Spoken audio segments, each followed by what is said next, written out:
Okey, kalau tak ada apa-apa kita mulakan supaya kita tak terdrag. Cikgu nak ambil masa dalam 30 minit sajalah untuk PDPR ni. Sekejap saja kita just refresh balik apa yang telah kita belajar 2 hari yang lepas. Okey, selamat petang semua. Okey, semua kenal dengan cikgu kan? Ya. Okey, petang ini kita akan melihat serba sedikit, okey, ataupun kita melihat secara lebih lanjutlah berkaitan dengan kemahiran komunikasi. Ini bab yang ketiga, topik yang penting juga untuk kamu punya pembelajaran dan pengajaran. Okay, untuk topik ini dia ada beberapa subtopik yang boleh dikatakan sangat penting, okay? Dan untuk pada hari ini kita akan sentuh kemahiran mendengar dan juga kemahiran berunding lah. Okay. Di sini cikgu tak akan baca slide secara langsung, tapi cikgu akan terangkan lebih kepada penerangan secara secara lanjut lah. Okay. Kita lihat kemahiran mendengar. Semua dapat nampak slide cikgu. Okay. Slide cikgu mungkin agak kecil. Okay. Kalau kamu semua boleh besarkan lebih baiklah. Okay. Kita lihat kemahiran mendengar. Kemahiran mendengar ini adalah satu proses di mana sangat penting dalam komunikasi. Selain daripada berinteraksi, okay. Dalam komunikasi mesti ada interaksi dua hala. Okay. Jadi untuk kemahiran mendengar, okay, ini bagaimana ianya ataupun seseorang yang menghantar maklumat itu, okay, dan juga orang yang menerima, okay, maklumat tersebut secara mental. Secara mental maksudnya secara ilmiah ataupun secara bagaimana seseorang itu mentafsirkan maklumat yang diterima. Okay. Jadi dalam kemahiran mendengar ini kita akan lihat bagaimana mendengar secara berkesan. Okay. Dalam proses mendengar, cikgu rasa kamu tahulah proses mendengar ada 5. Okay. Iaitu yang pertama mestilah proses menerima. Okay. Menerima dahulu. Kemudian selepas menerima, ia akan pergi kepada proses memahami. Okay. Yang kedua proses memahami, di mana memahami ini ayahnya adalah satu bentuk proses pemprosesan maklumat, okay, untuk memahami apakah maksud yang disampaikan oleh penyampai atau pembicara itu tadi. Kemudian yang ketiga mengingati, okay, mengingati ini satu proses yang sangat penting juga. Okay, selepas kamu memahami satu maklumat tu kamu perlu mengingati, supaya nanti bila kamu sudah mengingati, proses komunikasi itu akan terus kepada yang keempat, iaitu menilai. Okay. Penilaian ini dia melihat kepada analisis fakta, pandangan niat dan sebagainya lah yang akan disampaikan oleh penyampai itu tadi. Kemudian yang terakhir iaitu memberi tindak balas. Okay, memberi tindak balas itu adalah dari segi proses mendengar. Okay. Okay, kita pergi kepada mendengar secara berkesan. Okay. Proses mendengar. Kemudian kita pergi pada mendengar secara berkesan. Mendengar secara berkesan ini ada 4. Ada 4 perkara atau 4 cara mendengar secara berkesan. Yang pertama mendengar secara empati dan objektif. Okay, empati ini bermaksud di mana pendengar menerima mesej yang telah disampaikan oleh pembicara itu secara terbuka, secara tanpa perlu ada judgement lah, tanpa ada prejudis. Prejudis tahu semua tahu prejudis kan. Jadi dengan perasaan yang terbuka menerima maklumat itu, menghayati maklumat tersebut dan juga mengelak daripada memberi tanggapan awal ataupun memberikan kesimpulan awal ataupun memberikan tanggapan yang tidak elok terhadap penghantar mesej. Itu secara empati. Yang kedua mendengar secara kritikal dan non-judgmental. Ini melihat kepada bagaimana pendengar itu mengambil maklumat itu sebagai satu maklumat yang membina, tanpa menyebelahi mana-mana pihak lah, non-judgmental. Maksudnya tidak ada satu sikap di mana pendengar itu terus memberikan tanggapan awal, ataupun memberikan satu penghakiman awal terhadap maklumat yang telah diberikan oleh pembicara. Kemudian yang ketiga, mendengar secara cetek dan mendalam. Mendengar secara cetek dan mendalam.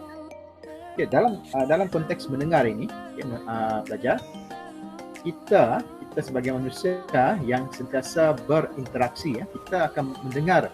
Kita selalu mendengar, selalu berbicara, kan? Kita mendengar, dan dalam proses mendengar secara pesan ini kadang-kadang kita ada menggunakan dua perkara ini, cetek dan mendalam. Cetek ni contohlah kamu bercakap atau berinteraksi dengan rakan-rakan. Contohnya rakan kamu kata, "Apa ni, kita nak makan apa?" Dan kemudian kamu anggap itu sebagai satu soalan yang biasa. Kamu tak perlu menghayati pun, kamu tak perlulah buat analisis tentang soalan tersebut. Kamu cuma begitu, mungkin kita makan KFC contoh, kan. So kamu mendengar soalan itu secara cetek dan jawapannya pun secara spontan. Tapi dalam konteks mendengar secara mendalam ini, pendengar mendengar secara mendalam dan cuba memastikan ketepatan maklumat sebelum menerima atau menolak mesej. Di sini maksudnya maklumat yang diterima oleh pendengar tadi akan dianalisis, akan dicerna oleh pendengar sebelum boleh memberikan maklum balas ataupun menerima ataupun menolak mesej tersebut. Itu kemahiran yang ketiga.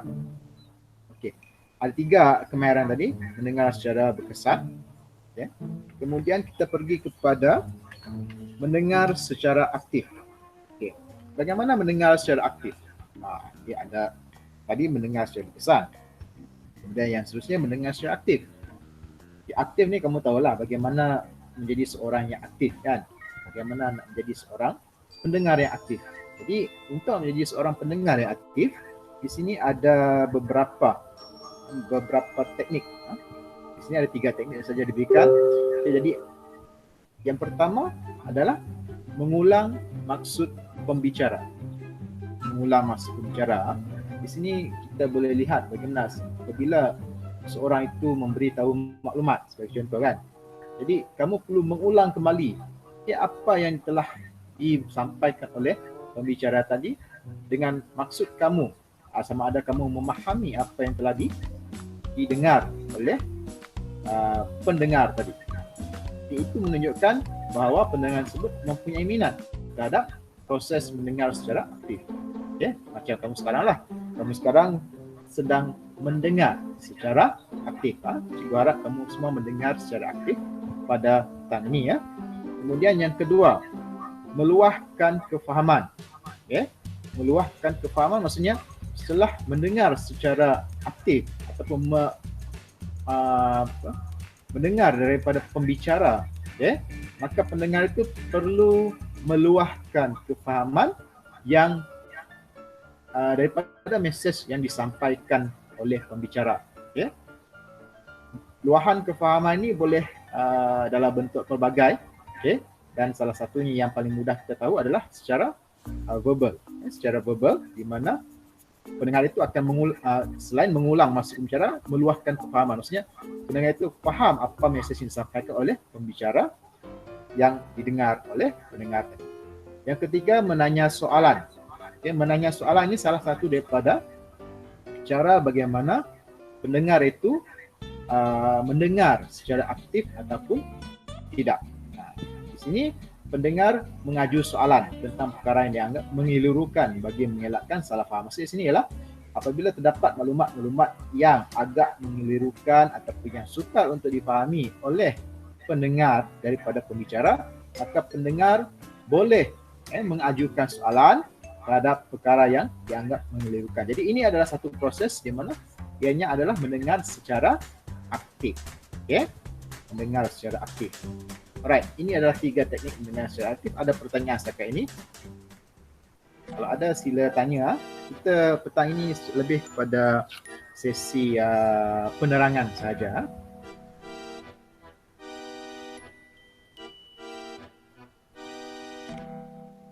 Okey, sekiranya tiada? Tiada? Tiada. Kita teruskan dengan Siapa tadi? Tiada cikgu, tiada soalan. Tidak ada soalan, ha? Okey, Dorinel, terima kasih. Kalau tidak ada soalan, kita terus kepada kemahiran berunding, ha?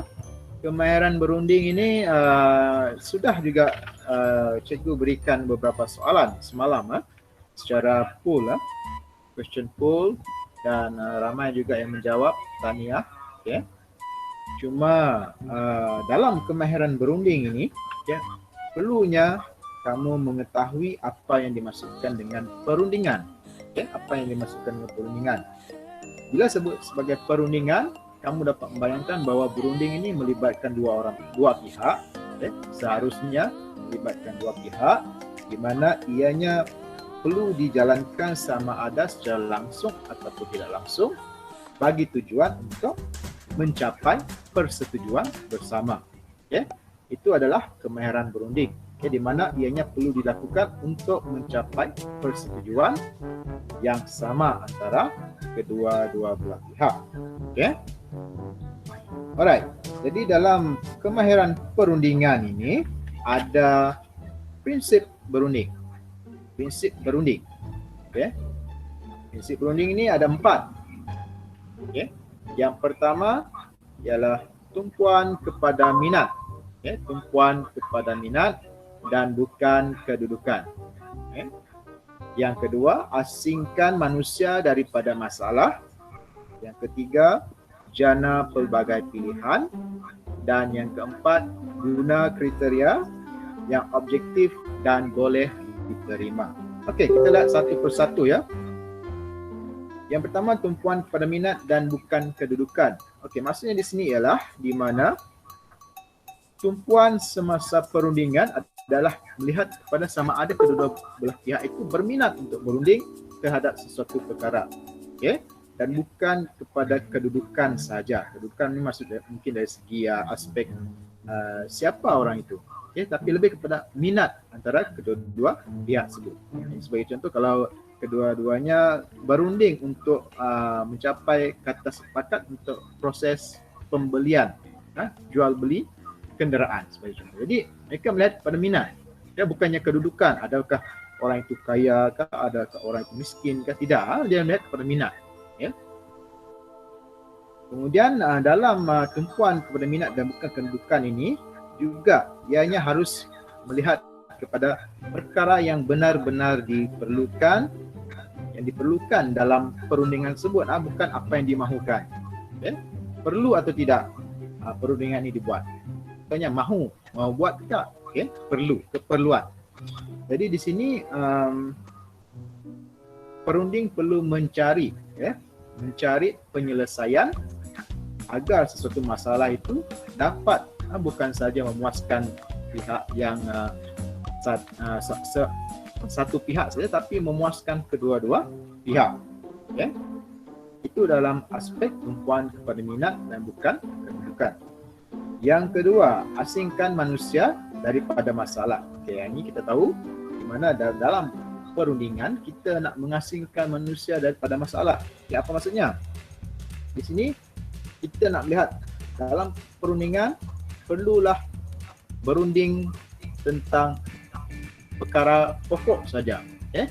Apa yang difokuskan dalam perundingan, bukannya yang melihat pada masalah manusia itu sendiri, masalah perunding itu sendiri. Ya.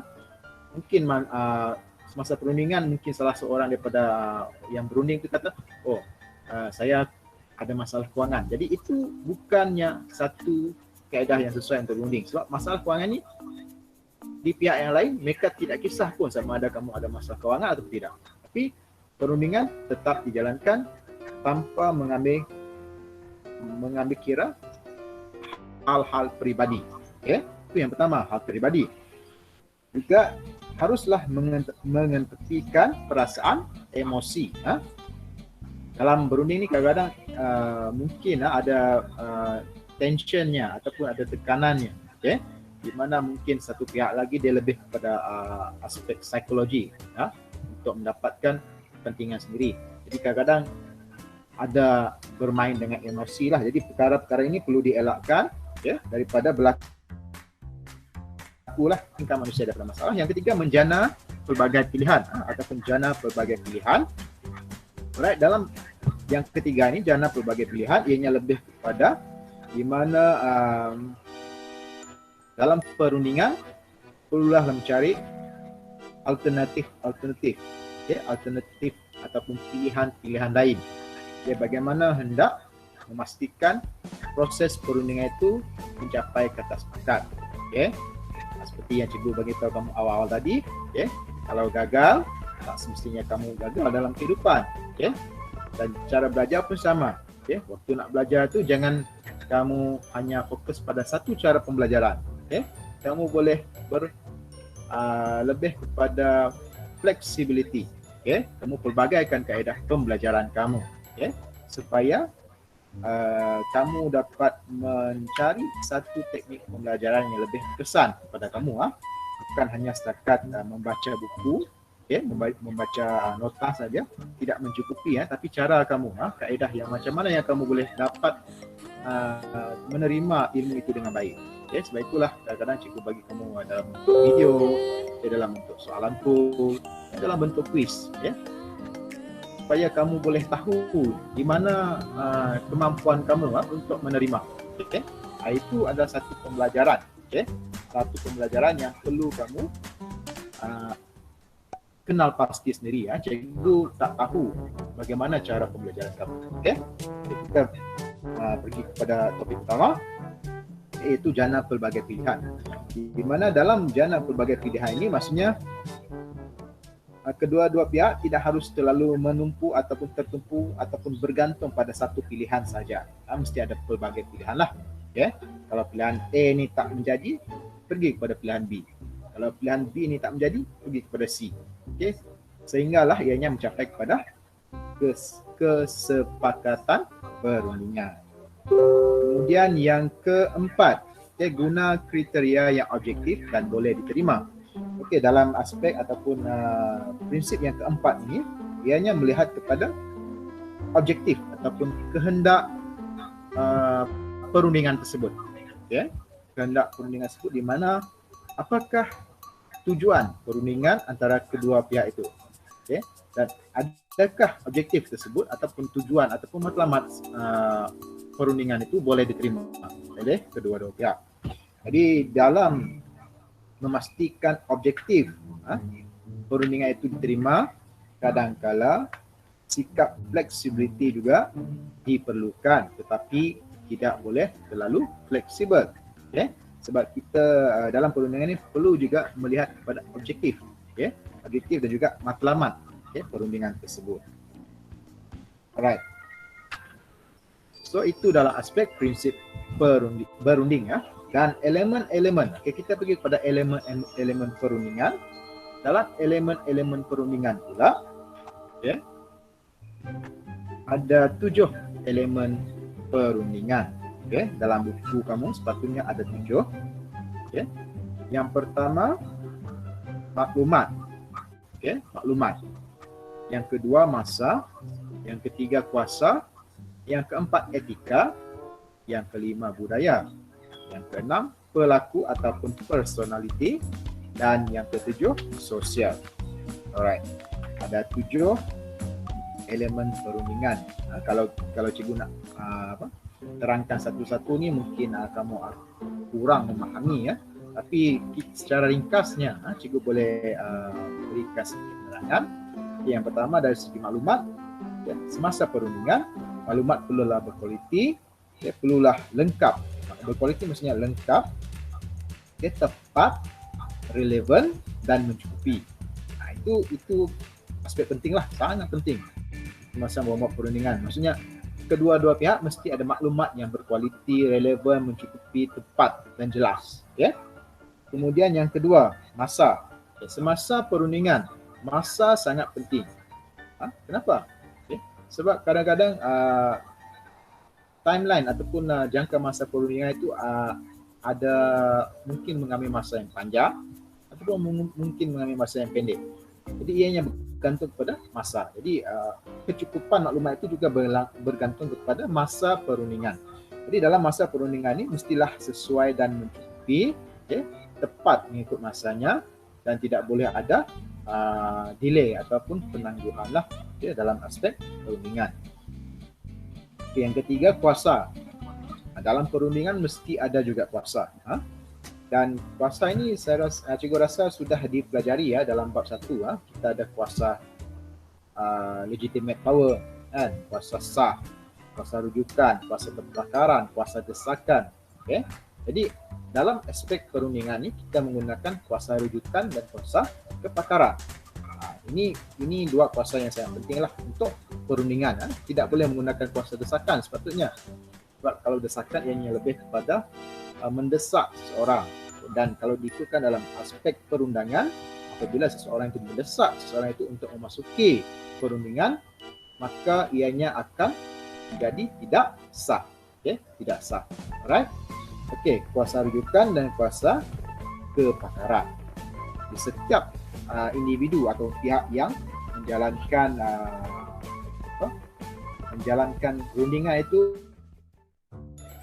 harus kuasa, mempunyai kuasa rujukan, mempunyai kepakaran, mempunyai maklumat yang mencukupi untuk dibuat secara rujukan. Kalau kepakaran, pastikan orang yang memasuki perundingan itu mempunyai kepakaran dalam bidang-bidang tertentu. Okay. Kemudian yang dalam buku ini kalau diikutkan ada kuasa sah, kuasa anugerah, kuasa paksaan, kuasa karismatik, kuasa maklumat, kuasa gabungan dan sebagainya lah. Okay, banyak. Jadi kamu boleh rujuk dalam buku ini ya. Okay, sekiranya ada, kalau tidak ada apa pun. Okey, seterusnya etika. Etika ini merujuk kepada kejujuran, kesopanan, kesantunan. Ya, ini adalah prinsip-prinsip akhlak atau moral lah, prinsip-prinsip akhlak ataupun moral. Jadi etika ini dalam perundingan kadang-kadang sesebuah pihak itu ataupun seseorang pihak itu menggunakan pelbagai taktik. Jadi taktik ni dalam aspek perundingan tu kadang-kadang menjadi tidak beretika. Ya, contohnya menipu, memalsukan maklumat, mengelirukan pihak lawan, memburuk-burukkan orang lain. Jadi benda-benda ini akan menjadi satu halangan dalam perundingan. Jadi etika sangat penting, iaitu prinsip akhlak atau moral. Kemudian yang kelima, budaya. Budaya ini lebih kepada di mana pihak yang berunding perlu mengutamakan nilai dan identiti. Nilai dan identiti budaya. Okey, nilai dan identiti budaya. Di mana dalam aspek ini perunding perlu melihat kepada perbezaan budaya, cara hidup, cara berbahasa dan cara berfikir, kedua-dua pihak. Tidak boleh melihat pada satu aspek sajalah. Dan dalam aspek budaya ini, melihat kepada dua. Di sini ada dua. Ada beberapa lah. Yang pertama, budaya yang berorientasikan kumpulan. Ya, ini lebih kepada berfokuskan kumpulan berbanding individu. Yang kedua, budaya yang berorientasikan individu, di mana dalam budaya yang berorientasikan individu ni ianya boleh membuat keputusan yang cepat sebab seorang yang buat keputusan. Antara dimensi budaya lain kita boleh lihat antaranya masculinity, femininity. Masculinity, femininity ni lebih kepada budaya di mana ianya melihat kepada perbezaan gender. Kalau lelaki lebih kepada persaingan, contoh. Kalau wanita dia lebih kepada apa? Mungkin sifat suka tolong menolong, mungkin sifat yang lain lah. Kalau budaya masculinity tadi, maskulin lebih kepada ketegasan, kerja yang baik. Kalau femininity ni yang bersifat kewanitaan, kerjasama yang baik dan sebagainya. Yang kedua, power distance. Power distance adalah jarak kuasa antara individu atau pihak yang berkuasa dalam organisasi. Yang ketiga ialah individualisme dan juga kolektif. Kolektif. Jadi yang ini bersifat masyarakat yang bersifat individualistik dan juga masyarakat yang mengamalkan kolektisme. Kolektisme ataupun bersatu padu. Yang keenam, pelaku atau personality. Okay, dalam perundingan, aspek personality juga diambil kira jugalah. Okay? Di mana kita sebagai perunding perlulah dalam keadaan yang bersedia, okay? Seorang yang perwatakan menarik, kemas dan bersih, seorang yang jujur, berintegriti, dia mempunyai tahap profesionalisme yang tinggi dan juga kemahiran untuk berdiplomasi. Okay? Itu dari segi personality berunding lah. Kemudian yang terakhir dalam aspek sosial. Sosial ini merujuk kepada ada resam, anutan agama, pantang larang dan bahasa. Itu dalam aspek perundingan, elemen perundingan. Okey, setakat ini ada persoalan, ada pertanyaan. Kalau ada sila bertanya.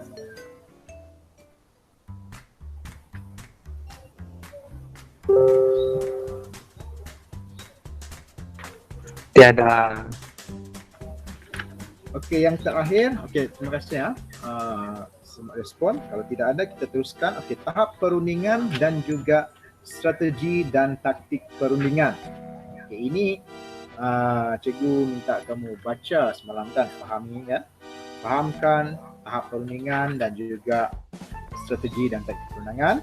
Okey, cikgu akan bagi latihan untuk dua topik ini. Okey, cikgu tak akan sentuh. Dan untuk dua topik ini juga cikgu akan bagi soalan secara struktur. Okay, soalan struktur ataupun kamu nak esei. Struktur ataupun esei. Sila vote sekarang. Struktur A, esei B. Sila respon dalam chat room sana. Okay. Nama tak ada. Struktur. Strukturnya meh. Struktur. Okey, kalau struktur A, kalau esei B. Cikgu A. Cikgu memang A. Alright, cikgu tengok dahulu. Okay. Mudah-mudahan ada yang buat B ya. Okay, Roland A, Sylvester A, Dorinel A. Vena, kamu tadi B kan? Mana ada? Saya cakap cikgu. A ya? Claudio? Nak A, B? Claudio A. Hai, ada wakil menjawab. Okey, tak apa. Alright, nanti cikgu akan bagi soalan secara struktur kepada kamu dalam Telegram. Alright, jadi petang ini cikgu ambil masa yang sangat ringkas untuk menerangkan sedikit subtopik berkaitan dengan kemahiran komunikasi diri. Jadi kalau kamu ada buku ini, okey, terbalik, nampak terbalik kan? Ya, cikgu mana nak suruh tak terbalik? Okey, kalau ada buku pengajian perniagaan, Longman, Longman, okay, sila kalau ada boleh rujuk. Okay, buku ini pun sangat baik untuk rujukan kamu. Okay, kalau tidak ada buku ini, okay, kamu boleh guna nota yang telah kamu belilah, tak ada masalah. Alright. Sebelum kita menangguhkan sesi PDPR kita pada hari ini, ada pertanyaan? Nak bertanya?